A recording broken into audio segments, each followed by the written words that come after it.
Hello and welcome to another edition of Coffee with Kdub on a beautiful Sunday morning. This is an all-star edition of Coffee with Kdub. We've got the Futures game tonight, 7 o'clock Eastern on Sunday. We've got Home Run Derby tomorrow night on Monday, 8 o'clock Eastern. My pick to click is JB, Josh Bell, the Pittsburgh Pirates. And of course, we've got the All-Star game on Tuesday. We've got a special thing coming for this edition. We've got In the Cage with Kdub. We've got an answer to that. Just had to get in the cage. Really couldn't answer it here, so I'm excited to put that in to one of our questions. Thanks as always for submitting your questions via Instagram at kwbaseball. And make sure you subscribe to our YouTube channel at kwbaseball so you don't miss another edition of Coffee with Kdub. So without further ado, let's get right to your questions.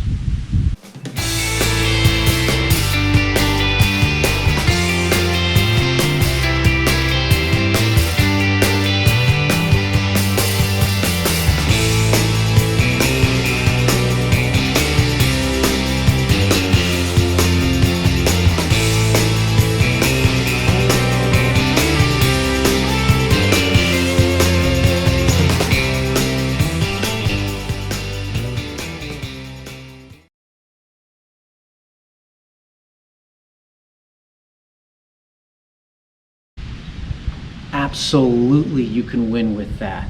For 100 years, you won with that. In 2019, you can absolutely win with that. I don't get where some of these coaches out there are just teaching all power, to hit bombs or to throw as hard as you can. In today's game, I don't feel is a fun game to watch because it even sprinkles up into the big leagues where all they're looking for is guys that can hit the homer and they can throw 100. But we've got guys with chin straps because guys can't figure out where it's going. We got guys that don't know how to change speeds properly. We have guys that have huge holes in their swing, one-plane swings, even though they say that there's an adjustable swing.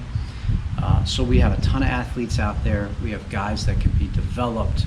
So you take an athlete, show them the proper fundamentals of the game, show them how to do things in terms of moving guys over, get guys in, bat the ball skills, pitchers, teaching them how to pitch to both sides of the plate, how to change speeds, eye levels. You do that, you have a team that is built to win over and over again.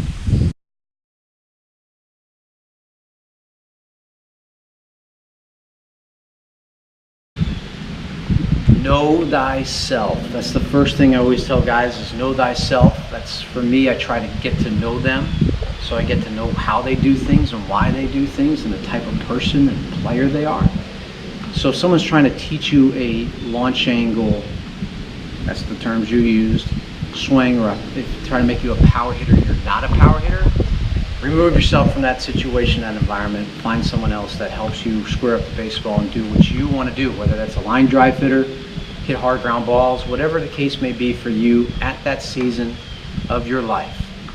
If someone's trying to show you how to swing like Mike Trout and your swing's not like Mike's and you yourself don't look anything like Mike, again, remove yourself from that situation, find someone else that treats you for you and tries to meet you where you're at.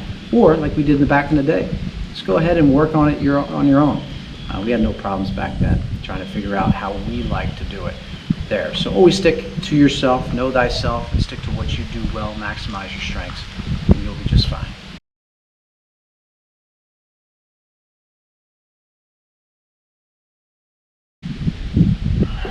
The most important, I would say, a work ethic. A lot of high school guys don't have a work ethic. If you do, it's learning for me to work smarter, not harder. So those two things, learning a good work ethic and then learning to work smart, not hard.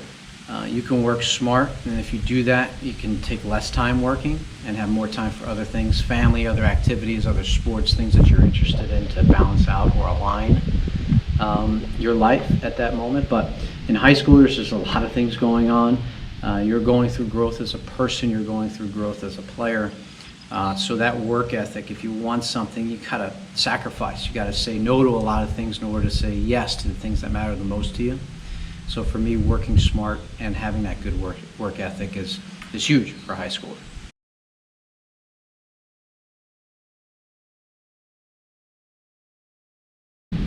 Yeah, this is a drill I use with a lot of guys. Certainly this drill isn't for everybody, but I feel like it's for most people. that are trying to learn how to catch the ball out front, learn that feeling of catching the ball out front. I'll have the hitter stand in the box wherever they stand, and I'll say, hey, listen, I'll be standing right in front of them with this ball in my hand, just kind of like this. And I'll say to them, I'll say, hey, listen, where do you have to make contact with this ball coming in order to hit it to center field? And so I'll walk it in, like this ball will come in and I'll walk it in and say, where do you have to be to make contact with that ball? And so the hitter will stand in the box like this, and he'll get swinging slow-mo, and he'll get somewhere out here. So for me, what it would be is, okay, this is where I need to be out here. And so where that barrel is, I'll walk it in and I'll place this ball right here, and then I'll drop it straight down, and I'll look at where it made contact and I'll place the ball there. And then I'll have the player get back in here, and whether I'm front toss or chair BP or batting practice, I'll have them say, okay, I want you to be on time to hit the inside of this baseball. When this ball comes over this ball, I want you to be on time to hit the inside of it. I don't care where it goes. Doesn't matter to me. We'll take that out of the equation, because I want them to learn that it's being on time for a contact point and not being on time for the pitch and the pitch type, so to speak.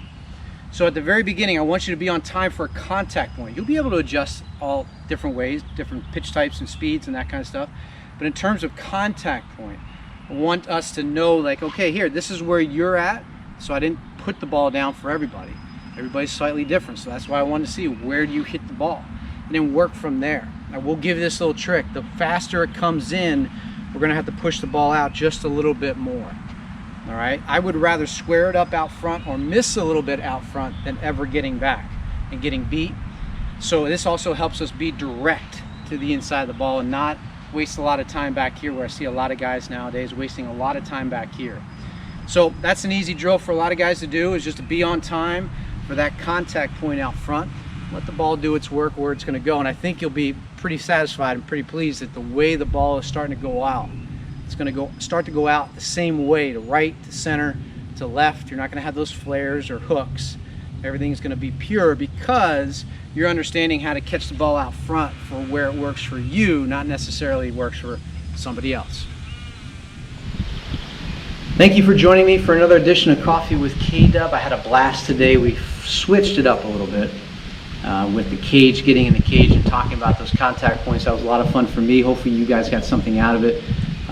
So thank you again so much for submitting your questions via Instagram at kwbaseball. Be sure to subscribe to our YouTube channel at kwbaseball. And until next time, I wish you good batting.